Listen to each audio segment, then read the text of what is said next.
காவல்துறை நடவடிக்கைகளின் செயல்திறன் அதிகரித்துள்ள போதிலும் குற்றங்களை எதிர்த்து போராடுவதற்கு பணியாளர்களுக்கு மேம்பட்ட உபகரணங்கள் தேவை என்று துணை பிரதமர் டதஸ்ரீ அஹ்மத் ஜாகிர் ஹமீடி தெரிவித்துள்ளார். தொழில்நுட்பம் வேகமாக மாறிவிட்டது, குற்றவாளிகளும் தொழில்நுட்பத்தை பயன்படுத்துகின்றனர். இது சம்பந்தமாக குற்றங்களை ஒழிப்பதற்கு காவல்துறைக்கு நவீன தொழில்நுட்பம் அவசியம் என்று அவர் வலியுறுத்தினார்.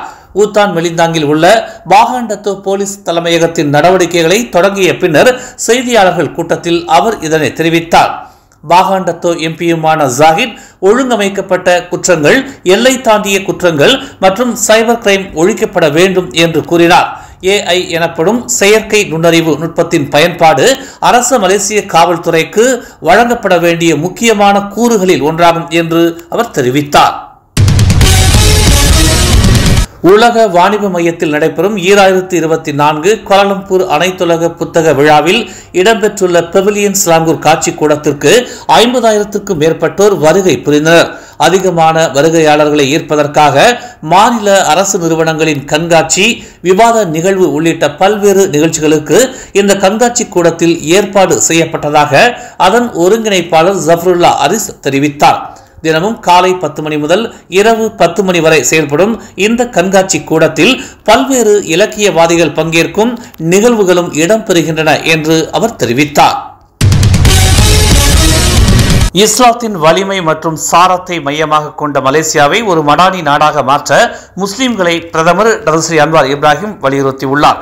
இஸ்லாமிய நம்பிக்கை மற்றும் ஒழுக்கத்தின் வலிமையில் வேரூன்றி நாட்டின் வளர்ச்சியும் அடையப்பட வேண்டும் என்று அவர் கேட்டுக்கொண்டார். நேர்மையை அதிகரித்து அந்த உணர்வை அன்றாட வாழ்க்கையில் ஏற்றுக்கொள்வோம் என்று அவர் கூறினார். வீட்டிலோ, பள்ளியிலோ, அலுவலகத்திலோ அல்லது அமைச்சுகளில் அரசாங்க பணியாளர்களின் கடமைகளை செய்யும் போது அத்தகைய முயற்சிகள் நேர்மையான மனசாட்சியுடன் இருக்க வேண்டும் என்று அவர் குறிப்பிட்டுள்ளார். மாட்சிமை தங்கிய மாமன்னர் சுல்தான் இப்ராஹிம் பிறந்த நாளை முன்னிட்டு பிரதமர் டதஸ்ரீ அன்வார் இப்ராஹிம் தமது வாழ்த்துக்களை பதிவு செய்துள்ளார். மாமன்னர் பல்லாண்டு வாழ ஒற்றுமை அரசாங்கத்துடன் இணைந்து தாம் இறைவனை பிரார்த்திப்பதாக பிரதமர் தமது வாழ்த்துச் செய்தியில் குறிப்பிட்டுள்ளார். நாட்டின் பாதுகாப்பில் உறுதி மிக்கவராகவும் இஸ்லாமிய மார்க்கத்தின் பாதுகாவலராகவும் விளங்கி ஒற்றுமை மற்றும் நல்வாழ்வுக்கான அடையாளமாக அவர் திகழ வேண்டும் என்று அன்வார் பதிவிட்டுள்ளார். நம் மக்களும் சட்டத்திற்கு கட்டுப்பட்டு மாமன்னருக்கான விசுவாசத்தை தொடர்ந்து வழங்குவார்கள் என்று பிரதமர் தமது வாழ்த்துச் செய்தியில் குறிப்பிட்டுள்ளார்.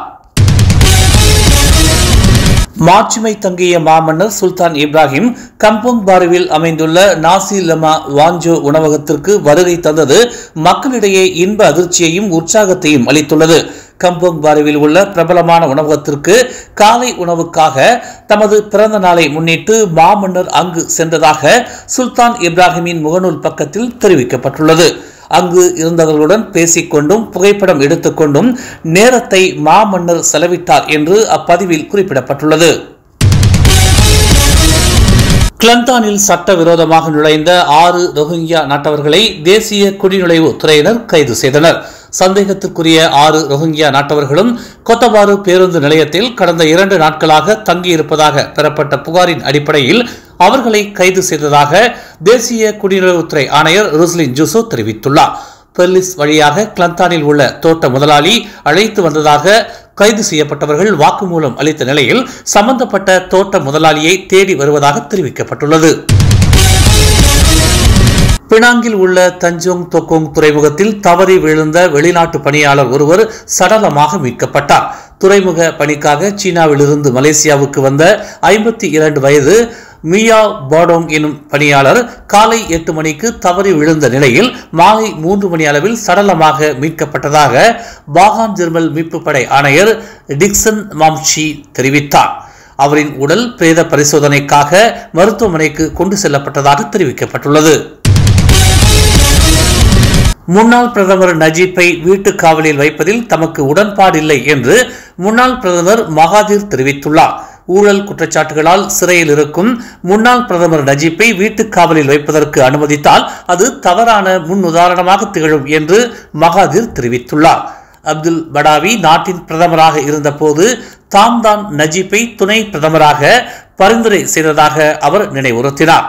அப்போதைய நஜீப் தற்போது இல்லை என்பதால் நஜீப்பிற்கு ஆதரவாக தாம் செயல்பட போவதில்லை என்று மகாதீர் திட்டவட்டமாக தெரிவித்துள்ளார். பந்திங் லைன்ஸ் கிளப் சார்பில் அப்பகுதி B40 தரப்பு மக்களுக்கான அடிப்படை வசதிகளை ஏற்படுத்தி கொடுக்கும் பொருட்டு நிதி திரட்டும் விருந்து உபசரிப்பு நிகழ்வு கடந்த சனிக்கிழமை ஜூன் 1ஆம் தேதி நடைபெற்றது. பந்திங் தெலுகுடத்தோ SMK மெத்தடிஸ்ட் பள்ளியில் நடைபெற்ற இந்த விருந்து உபசரிப்பில் நன்கொடையாளர்கள் மற்றும் சுற்று வட்டார மக்கள் கலந்து கொண்டனர். குழு அறையில்தான் வழக்கமாக இது போன்ற நிதி திரட்டும் விருந்து உபசரிப்பு நடைபெறும். ஆனால் நாங்கள் வெட்ட வெளியில் எல்லோரும் ஒரே பந்தியில் அமர்ந்து சாப்பிடும் வகையில் இதனை ஏற்பாடு செய்துள்ளோம். நிறைய நல்ல உள்ளங்கள், செல்வந்தர்கள் இதற்கான நிதியை வழங்கி இருக்கிறார்கள். அவர்களும் மக்களோடு அமர்ந்து எல்லோருமே VIPகளாக சாப்பிட்டு மகிழ வேண்டும் என்பதற்காகவே இந்த ஏற்பாடு என்று இதன் ஏற்பாட்டு குழு தலைவர் டத்தோ வேலா தெரிவித்தார். இந்த நிகழ்வின் முக்கிய நன்கொடையாளர்களில் ஒருவரான ராஜசேகரன் குப்புசாமி தாய்லாந்தில் வசிக்கும் முன்னோடி திரைப்பட தயாரிப்பாளரும் சமூக சேவகருமான தான்ஸ்ரீ எல் கிருஷ்ணனின் அடிச்சுவடுகளை பின்பற்றி தாம் பந்திங்கை சேர்ந்த பின்தங்கிய சமூகங்களுக்கு நிதி உதவி செய்து வருவதாகவும் நிறைய நல்ல உள்ளங்களும் தொடர்ந்து இந்நிகழ்வுக்கு ஆதரவு தெரிவித்து வருவதாகவும் கூறினார். தமிழ் மலர் செயலி நம் சமுதாயத்தின் உரிமை குரலாய், உண்மையின் வாசமாய், மக்களுக்காக நாளும் மலர்கிறது தமிழ் மலர் நாளிதழ். சமரசம் இன்றி சத்தியத்தின் பாதையில் வெற்றி நடை போடும் தமிழ் மலரின் இன்னொரு புதிய அத்தியாயமாய் தமிழ் மலர் செயலி இப்போது அறிமுகமாகவிருக்கிறது உங்களுக்காக. மலேசியாவின் ஆக சிறந்த தமிழ் ஊடகமாய் உள்ளூர் தகவல்களை உடனுக்குடன் தெரிந்து கொள்ள மலர்கிறது தமிழ் மலர் செயலி. விரைவில் எதிர்பாருங்கள். மேலும் செய்திகளை தெரிந்து கொள்ள தமிழ் மலர் நாளிதழை பாருங்கள். எங்களோடு இணைந்திருக்க மலர் டிவியை பதிவு செய்து கொள்ளுங்கள். உறவுகள் மகிழ்ந்திட விருப்பம் மற்றும் பகிர்வு சேவையை சொடுக்குங்கள்.